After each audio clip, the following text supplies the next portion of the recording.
Kathleen, and hello everybody. I love being the last speaker on because you spend your entire time listening to everybody else ripping pages out of your presentation, going covered, covered, covered. So hopefully I'll bring a little bit of new dimension. Dawn mentioned right at the beginning, sort of dream and dream big. I think one of our dreams in Enfield would be to have one church with 8 locations, because the amount of time in the individual churches that are spent on property related matters as opposed to mission matters is sort of disproportionate. I don't know whether it will ever happen, but I will talk to you about some of the efficiencies we're trying to put in place. Before I do that, let me see which pages of my presentation are still relevant. Bear with me. Okay, everybody see that all right? Thumbs up. Yes, good. Lovely. So when Kathleen said my title was Innovating with Property Development, I thought, let me just double check I know what the word innovation means.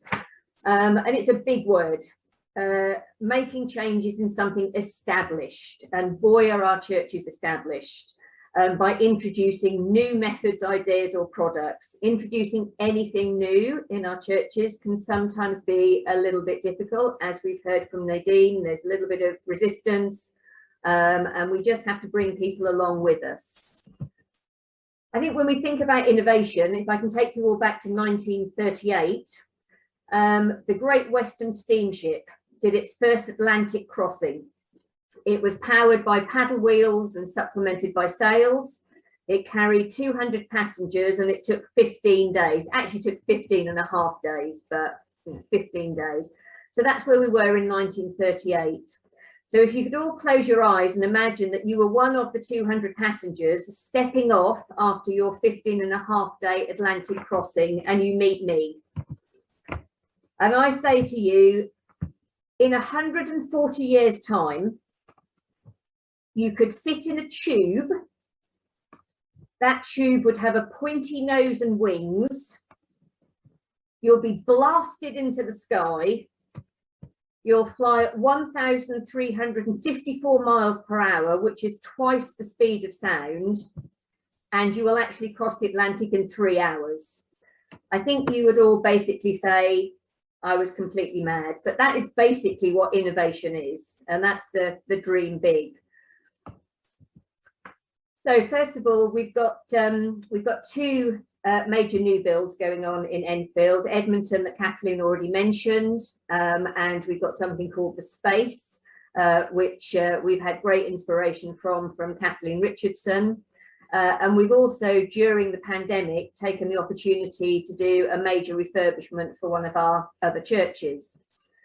Some of the things just to sort of think about with new builds or major refurbishment is, where possible, and obviously in a grade 2 listed building this isn't possible, but where it is possible, try and get the supporting structure right. So try and make it a frame type structure, because that will then give you the most flexibility as to how you can think about room shapes, but importantly, how you can sort of future-proof your new build or your major refurbishment, because what you might need today might not be what's needed in 20 years' time. And the ability to move partitions around, which aren't supporting walls and anything like that, just building in that flexibility is really key.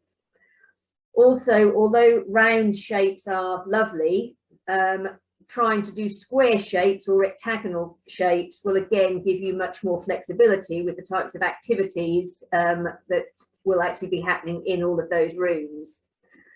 Every church suffers from not having enough storage, even though they have more storage than they could ever possibly need in the whole wide world. But for future-proofing churches, actually having storage in the right place is the key to everything. If you are going to have a large room that can seat 100 people, that within half an hour needs to become a dance studio, you need storage and you need the type of seating and everything that you can move in half an hour to do a quick change. So all of these things are really key. Flat surfaces throughout, you know, let's just not, where we can not put impediments in the way of people that are disabled or moving around, that's really important. And think about room heights. You know, what exactly are you going to do in all of these rooms, and how high does the ceiling need to be as a result of that? So 3.5 meters is a decent height for most activities. For most sporting activities, though, you're going to be looking at 6.5 meters. So really think about getting the mix of room shapes, room heights, everything else key. And low maintenance and sustainability, we've heard a lot about that, sustainability, but it really is going to be important. There is a huge cost in maintaining our properties and our equipment and everything else. We have low numbers of volunteers, so the maintenance aspect of everything, as low as possible, is fantastic, and sort of being as sustainable as possible. The one thing that we're spending a lot of time on at the moment is our sanctuary space used for 2 hours on a Sunday morning, or could it be used for much more than that? It's something that churches feel very passionate about when you start entering the conversation. If they have fixed pews in there, then obviously we have a few more restrictions. But one of the things that I will say if you're doing a new build or a major refurbishment is, if you include a chapel, a small chapel, it does give you the ability to continue worship 24 hours a day, 7 days a week, whilst the larger sanctuary space can be used for other community projects. So that's just something to think about. I've got a few examples. So this is one of the church sanctuaries that's used during the day by a nursery and a craft group. You can see in the background there's a band practicing up there, and you can see on the floor there are some lines, so obviously some sporting activities happen there during the day. Yeah, that means that you have got a large space that is properly being used for community interests and community groups during the day, you know, rather than just having this big space being kept purely for a sanctuary. Some of the flexible seating, so looking at these types of seatings, I mean, they're not particularly attractive, but in the right setting and for ease, you know, seating that can go from that to that in the space of 2 minutes can be quite attractive. So again, look at all of the modern innovations and everything there is in every aspect of the building that you're doing. Communal areas. And I don't know whether we've got anybody from Clapham on the phone, but I think this is Clapham. So I've borrowed your beautiful picture of the front of your area. Communal areas, particularly frontages like this, are basically the windows into our churches, our worlds, everything else. They need to be welcoming. Increasingly, again, coming back to flexibility, they tend to be sanctuary overflow spaces for large occasions, so they're quite often next to sanctuary spaces, but they are a very flexible space that can be used by the community. We've heard lots about adding a cafe and some of the challenges and some of the benefits of a cafe. Just so that you know, my other businesses, I'm a coffee merchant, I'm a fully trained barista. So anybody on the call that has a cafe or needs advice over coffee purchasing, I'm your girl. But if you sort of think beyond a cafe and think, well, is this the space where we can have live exhibitions of local people's work, give them the venue to be able to sell some of their work? Is this the place that we could have live entertainment? So local groups that perhaps wouldn't get the opportunity to perform live. Yeah, and again, sort of coming back a little bit to Dawn's point on the creativity and the art side of things. So all of these communal areas, you know, really just sort of thinking about those and how they could be used. Partnerships. So we've heard partnerships, and I'm a great believer in partnerships. Just thinking about public libraries. So let's go back to when public libraries looked like this.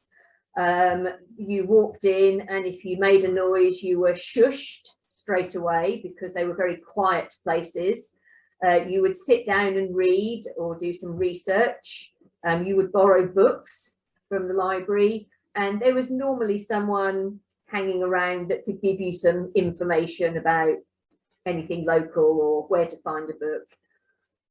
Don't know how many libraries like this still exist, but certainly a lot of libraries are now starting to look like this.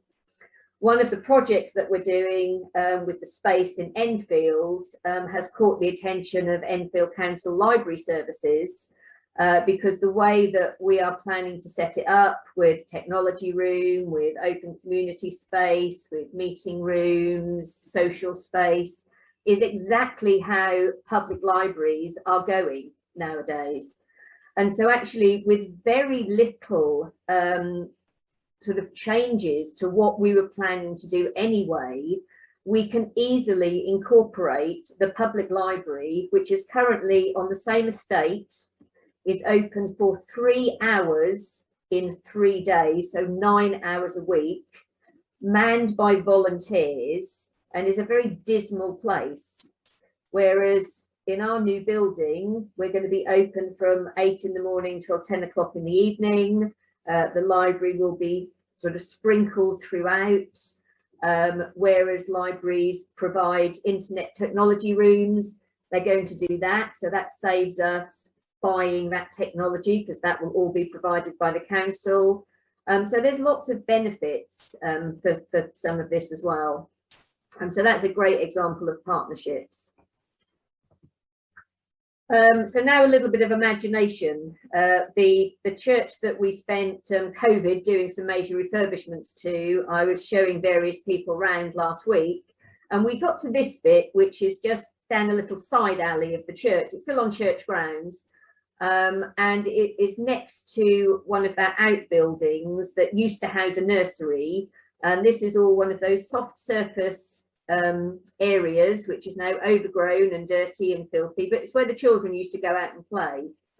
So a couple of people I was showing around got to this point and got so excited, and they said, wow, is this space rentable? And I'm thinking, I've got no idea what you would want to rent this for, but yes, I suppose so, you know, if it's all cleaned up.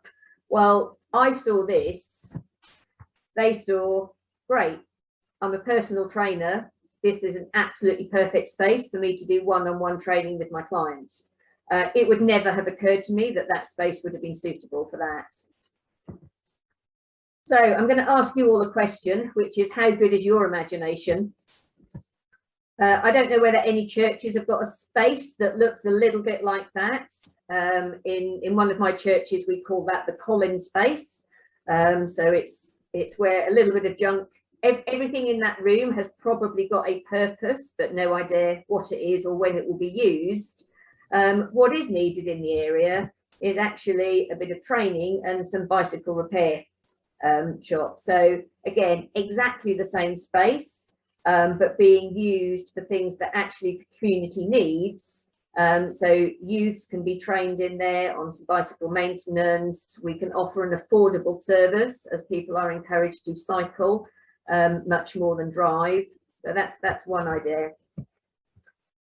Most churches have got a kitchen. Some may be beautiful and new, some may be a little bit old and tired, but I bet they're not used all that often. So again, you might have something like this. Yeah, cookery lessons. We heard from Dawn that the local college wanted to sort of, you know, think about how their students could be trained, and cookery lessons, anything like that. So again, it's a resource that you've already got being used in a much more innovative way. Going back to this same church, they've got a car park which is a bit of an odd shape, and there's a bit in the corner that once you park your car in, you then can't park anything behind it because your car then gets stuck. So, you know, there is a huge need in that area for cheap, affordable, flexible office space. So people can't necessarily lease an office full time, but they need to be able to sit down and do things on certain days or certain afternoons, or meet with some of their clients. So, maybe putting a portable office in there could be an idea. For some churches that don't have the ability to have a cafe or anything like that inside, then having something outside might be an option. This is the front of the building, which was a particularly sunny day, amazingly. And again, just up against that wall is just overgrown grass. One of the things the pandemic has taught us is that if you were the brainchild of Amazon, you would now be a very rich person, because these are basically popping up absolutely everywhere. You are paid to have one of these on your site. It's providing a community service, so absolutely fantastic. Gardening projects, as we get back post-COVID, I'm sure we're going to think a lot about sort of intergenerational projects. Keeping the gardens tidy doesn't need to be a job that's paid for. You can easily get volunteers, and if you can turn it into an intergenerational project, so basically have people teach children how to plant plants, weed and everything, and in turn partner with some of the local schools to let some of their older children come and run technology classes for people. So all of these things are, just thinking a little bit more innovatively about things that would be happening anyway. And finally, I cannot stress enough that the world has moved on. COVID taught us one thing, which is you don't often carry cash because the shops weren't accepting it. Everybody was going wireless. And I think increasingly the churches that don't have the ability for people to give wirelessly or donate wirelessly or anything are definitely missing a trick. So definitely look into that and everything else. So I think some of the, I'll just come out of this presentation. Okay. So some of the things that I really wanted to sort of mention that we're also doing in the church is trying to sort of think about managing resources versus balancing resources. We've heard from Nadine, Dawn, everyone that actually getting someone in and paying them to manage buildings is a good idea. What we are doing in Enfield now is that we have, as a circuit, we have contracted a firm to offer lettings, building management and maintenance across the variety of churches. The churches basically subscribe to the service via the circuit. The circuit employs the individuals, it employs the company, and the company provides the services, which basically means that churches that perhaps only need a couple of hours of cleaning twice a week are getting it at a decent hourly rate, because we're probably giving this entire company 50 hours of cleaning each week across 7 churches. So that helps enormously. Also, having someone that you can phone to say our toilet seat is broken, and there's a negotiated price for doing things like that, which doesn't include a call out fee and anything else where you don't have volunteers in your churches. That's ideal. This particular company is also on a performance related scale. So dependent on how well they do with the lettings, they get paid a fee, but then they also get a performance element of the additional income that they bring in. In order to do that properly, we make sure that all of our churches have lettings principles, because actually if you motivate people by just bringing in more lets, you might get the wrong type of lets. So the performance related fee is tied both to bringing in income, but the right type of income. So with one of our new churches, we have partnered with a development trust that's literally over the road. The development trust have 3 rooms that they can rent out, whereas now in our new church, we've got another 6 rooms that we can add to that. So we're partnering with them. They've already got their phone number out there. People phone them and ask about room hire. And now, instead of just having their 3 rooms to say, yes, have we got something, or no, haven't we? They now include the rooms in our church as well. We have matched their letting rates. So they have 4 different types of lettings rates. One which is for local community groups, one which is for community groups that are not in the immediate vicinity, one which is sort of charitable, not-for-profit groups, and then the final one which is a commercial rate. And the church council sets a budget to see how they balance, you know, how many rooms and how many hours they can let out at the lowest, the community rate, and how many hours they need to let out at a commercial rate to basically cross-subsidise that. So again, that takes a little bit of managing and a little bit of balancing, but it seems to work very well. It means that people like Alcoholics Anonymous get to have a room and just give a donation. Age UK don't pay anything at all. When we have some, I had Pandora the other day wanting to hold one of their sales conferences. Pandora paid the full rate, and so that was great. So the other thing that I will just finally mention, just to help Nadine not feel quite so Eeyore-ish, is one thing that we did discover when we were hiring this contractor is the rules around self-employed contractors versus employing someone has recently changed. It's IR 35. And I would just caution everybody that has had a slightly informal arrangement with someone who has claimed that they have been self-employed. There are now checks and balances that you have to do to make sure that you've satisfied yourself that they are paying the appropriate tax. But the difference between a contractor and employing someone is that you're not employing a person. With a contractor, they could give the work that you've asked them to do to anyone. They take financial risk themselves. They normally provide their own equipment. If you start being too prescriptive over what you want a particular individual to do at a certain time, in a certain way, and only they can do it, they're not a contractor, they're an employee. And you just need to, you know, so as Nadine mentioned, just keeping on top of some of these rules and regulations can make sure that, you know, you're kept out of hot water. But yeah, so if I ever get my dream and have one church, 8 locations, and I can be set about decluttering everywhere, because I'm also the enemy of all churches, because I will go in and tidy out cupboards and things.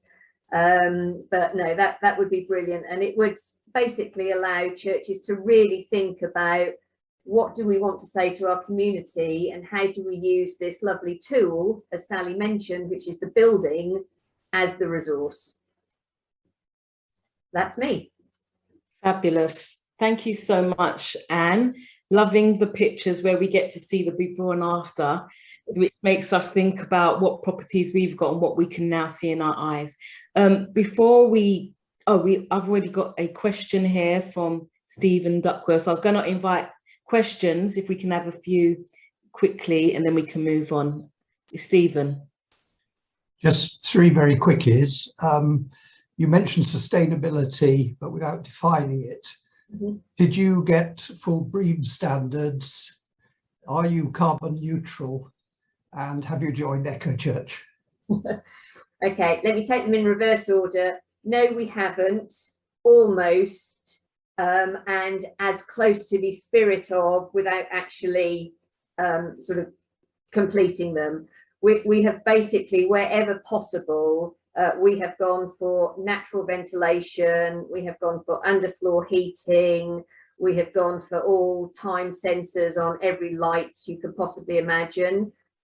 We've basically kept things as simple as possible, but as cost saving as possible. It is much easier in a new build to build all of these things in. in the refurbishment that we've done as much as we possibly can, but we didn't actually change the outer shape of what we had to work with. So everything was done internally. So we literally did as much as we possibly could, but just internally. Thank you. And we have a question from Andy Lyons. I just want to say beforehand that Dawn from Blantyre Methodist Church will be leaving, so she wants to say bye-bye.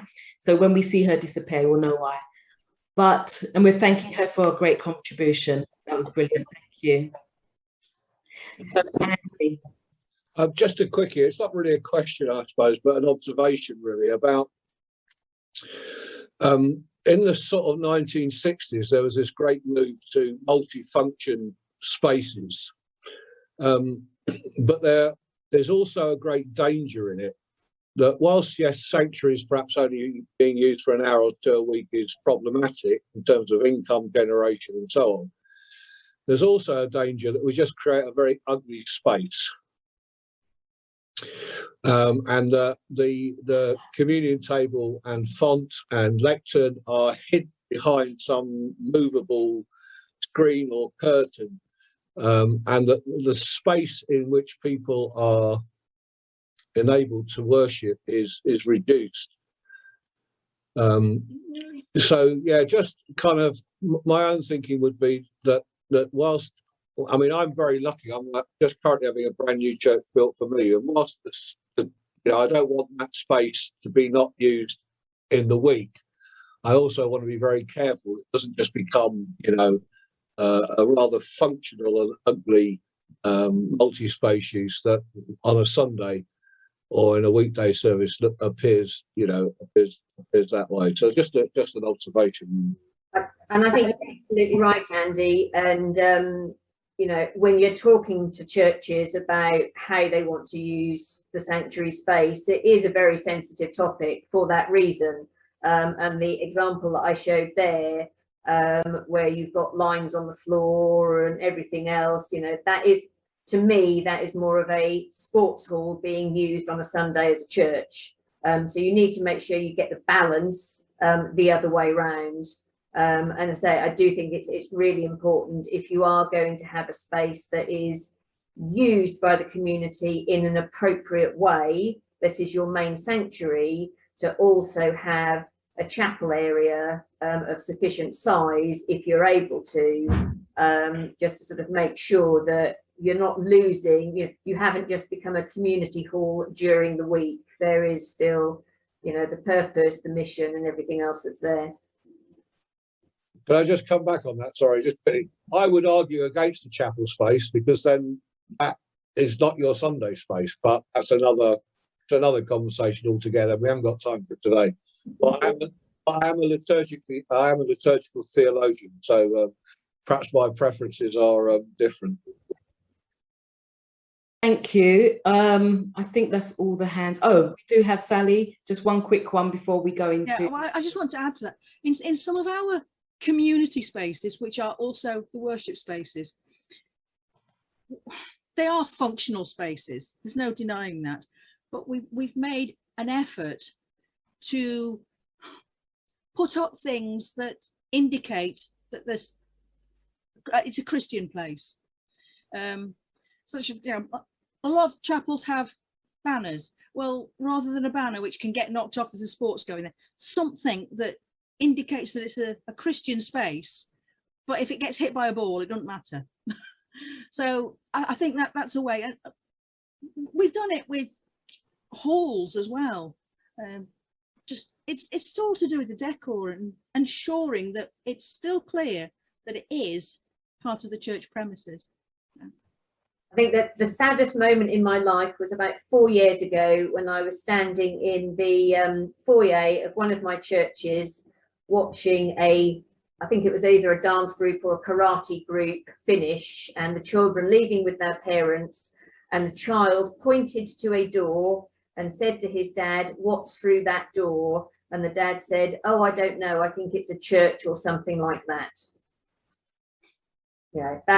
That's just massively sad, that they were attending basically you know, in a church building, something that they didn't even realise that they were in a church building. And we've made no effort to open the doors, let them see in, you know, have anything elsewhere around the building that would indicate we're a church building. Thank you. Thank you for your question.